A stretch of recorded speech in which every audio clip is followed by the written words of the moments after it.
COFA was started in '93 with Ted Snyder, Dave Wellman, and eventually Ron Roberts joined in. And they were the ones who started COFA. And it grew very quickly. But we worked at it. And we would send out a newsletter every May and include an application form. And we used to get piles of mail coming back in.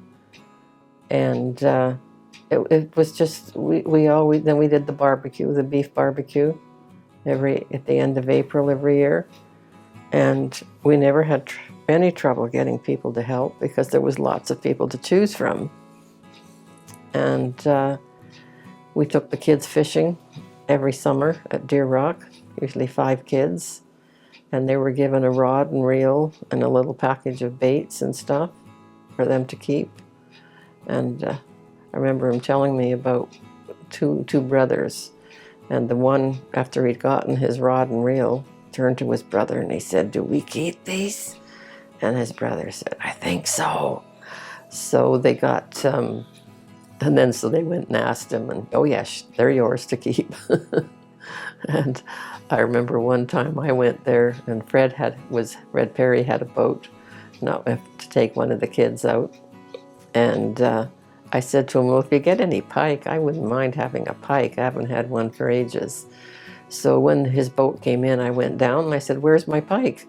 So he pointed to the little boy in the back of the boat who was holding a pike. And he said, "Are you going to take it from him?" And I said, "I don't think so."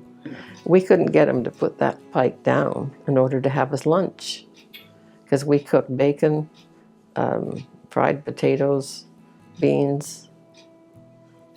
What else did we do? And fish, the fish, of course, and gave them their lunch out there. And so Ron finally had to say to the little boy, "Well, if you put the fish down right there," he said, "I will stand here and guard it, and no one will get it. You go and eat some lunch." So he agreed, but boy, he ate fast and came right back and picked that fish up again. Imagine how greasy and slimy his clothes would have been. But the kids loved it. They had a great time. And so it was a shame all this had to stop. Ron resigned because he was not healthy. And he had to bow out. And it just, because the secretary decided that we'd only go through using email for getting people to rejoin. So about a year afterward, I found out they had 32 members. We left with 132. And those were names. Could be double, if you know what I mean, Mr. and Mrs. So it was sad. So that was a shame. And to hear that they're now, as I told you, getting fish out of Deer Rock and Quebec, and they have already, of course, from Scutamata. But those first two lakes, there were never pickerel in. And 15 years later, they're catching 6-pounders. And that's all because of what COFA put in there. And now none of the people who were instigators in doing this, they're all gone. So they can't right now sit back and enjoy what they did, the fact that it was successful. Well, it was decided, the barn was a mess, which to be expected. It was decided that we would have half of it. And so there had been horses, maybe even some cows in there. So they got at it and they took everything out, and then they started taking the floors off. And I've forgotten 3 or maybe 4 floors, because every time we could just put another one on top. So those all had to come out until we got a good solid full floor. And then, of course, the men started to build the containers to hold the big glass jars that held the eggs. And basically, we bought, stole, borrowed, whatever we could. And people from big companies were extremely kind in what they donated in terms of the big steel tanks we needed to hold the water.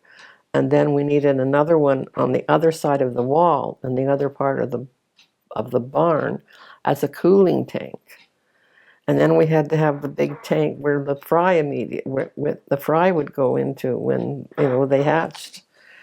And we had 12 jars. At that time, they were worth $250 each.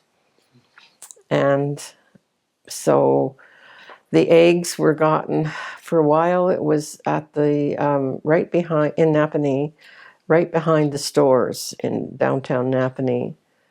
And there was I remember Les Oak took a picture and wrote a bit of a story because Ron had on his chest waders, and they would catch the pickerel in nets, in nets, with the ministry's help, of course.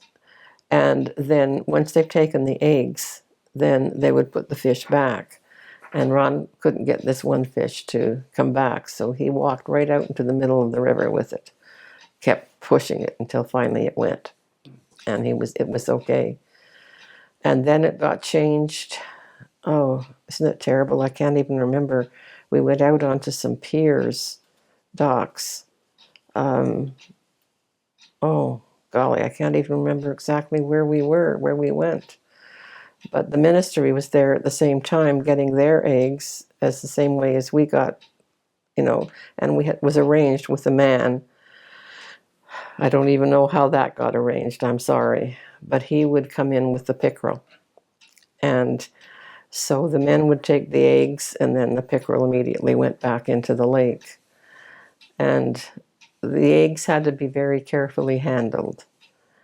And the men would stop maybe 2-3 times on their way back to the hatchery, to the south of Cloyne, to stir them, because they would clump together. The ministry never did that. And our success rate most of the time was about 80%. The ministry hatchery just out of Charlotte Lake, 40%. And we feel that's why we got shut down, because we were doing a better job than they were. Well, it's because the men spent so much time with it. Everything had to be just perfect. And people going by, COFA members, they'd go in, they'd check the temperature, they'd write it down in the book that was on the desk as to what day they were in, what the temperature was, and because the temperature was the big thing for the hatching of the eggs. And if we had to wait until the temperature of the water in the lakes was the same as the temperature in the jars. And that was tricky. And that's why it was necessary for people to check 2-3 times a day. And that's why we had the cooling tank on the other side of the wall to cool the water down if necessary. It was quite a system that they developed. It was amazing. We were told we had the best pickerel hatchery in Ontario. Wow. At one point, from M&R people in Peterborough who came to see it. But then changes in Bancroft and so on, and all of a sudden the pickerel hatchery doesn't work. And we were told if we tried to get eggs, we'd be fined. And so it was, it just got to the point where we couldn't do it. But we put the swim-up fry in 2 ponds in Ron Brown's place, just on Highway 41. And so they cleaned those 2 ponds out, and then we put the swim-up fry in there, and they even bought heaters that could go across the top of the ponds, and if the temperature was not got to be too cold or whatever it was, then they turned those heaters on and to warm the water up. And again, it was a daily thing, but we had the members to do it, and everybody was so interested. And then when it came to the time of getting the pickerel fry out, that was another big thing. And then when they were put into the lakes, we'd seen the ministry put not just pickerel fry up, whatever they are, into lakes, and they just go to the edge of the lake and pull them in. COFA didn't do that. COFA would go out in whatever lake they were on. They'd go out until they could find an area where there was weeds and so on, and that's where they'd put the fry, swim up fry. And so it gave them a better chance of survival. If you just throw them out into the middle of the lake, they're all going to be eaten up. So that was another reason why we had more success than the ministry did. But again, it was because we had so many volunteers to do all the work. Sure. And then, of course, the hatchery was closed, had to be closed. We wouldn't, because we weren't allowed to get the eggs. And what year was that, approximately? Let me try to think. So you said it started in 93. But we didn't start the hatchery then. I'm terrible for dates. Maybe started the hatchery maybe around 96, 97. And it went for about 5-6 years. And then it was, then we were closed down. So it was too bad that we had to be closed down, because it was such a good thing for the area. Oh, absolutely. And that's what COFA was all about. Yeah. Beef barbecue dinner. Yeah. And it's, I can tell you something very funny about the very first barbecue dinner that we did. I've forgotten the last name of the lady who was helping me. There was just two of us. Anyway, doesn't take long to cook frozen corn and frozen turnip. Doesn't take long to cook that, right? Oh, so we started about 3 o'clock. Mm-hmm. At 6 o'clock, they were screaming for heated, cooked corn and stuff, which we didn't have because we were still trying to cook it at 6 o'clock. So we learned our lessons, that you don't start 3 o'clock. After that, I would go in at 10 o'clock in the morning. Oh, really? It would take that long to cook that? Yes, and I would get 6 pots boiling. Oh. And then I would go, I'd go with one, then the other. But the turnip took the longest. And so we had I had a fairly large pot and a very long handled masher. And so there was always 3 or 4 guys sitting outside watching the barbecue. So I would just stand at the door and say, "Turnip masher." And quite often it was Bryden Weiss. He would come in and he would very nicely mash the turnip. And people commented on how good it was. So we brought it ourselves. We put maple syrup in the turnip, and along with butter. And that's why it tasted so good. Right. So, but yes, I'd start at 10 o'clock in the morning. And our goal was to have all the vegetables done by 2 or 2:30. And we usually were done by that time. We'd have them all in the oven. And then by that time, they were cutting the meat. So if we were out of the way of having to get water and boil the vegetables, they had all that space available for cutting the meat, which took a long time. I suppose, yeah. And dinner was usually served at like 5, 6? We opened at 4. Oh, 4 until 7. Okay. Yeah. And I know the first few years we had lineups outside at 4 o'clock. Yeah. So we'd open at 4:45 if we were ready. Yeah.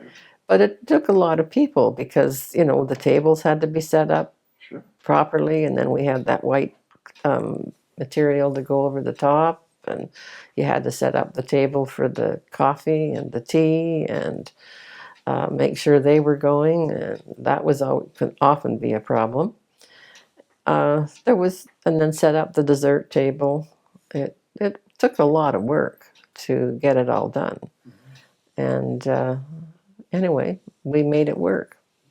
So we had good barbecues and lots of help. And that was dinners were, I'm assuming, a good fundraiser. Yes, to an extent. I mean, as the years went by, the meat got more and more expensive. Um, for the amount of work we did, we didn't get as much back as you would like. Yeah. But we felt it did a lot for the community because so many people would just sit there and talk. Well, we haven't seen each other for ages. Since last year. Could be. Yeah. And so it became a social place. Sure. Well, everybody looked forward to it. So that was, we didn't lose, but we certainly didn't make a lot of money. Yeah. It was just pretty close. As I say, as expenses increased. But of course, the barbecue that Ray Thompson made was absolutely gorgeous. And how many spits did he have on that? 6, I think. So there was lots of room for the meat, and it was done. It was electric. Yeah, the cords went. Yeah. Anyway, what he did was he did an amazing job on it. I know several people, organizations asked to borrow it, and we had made up our minds that that wasn't going to be the case, because if we did lend it out, a COFA person had to go with it, and that wasn't fair. So we decided better not to let it out, so we didn't. We just said nope. Because it's unfortunate that some people don't take care of things as well as other people do, and we couldn't risk that with it being such a good barbecue. But everything slowly died down, and it just disappeared. Couldn't get the people to help.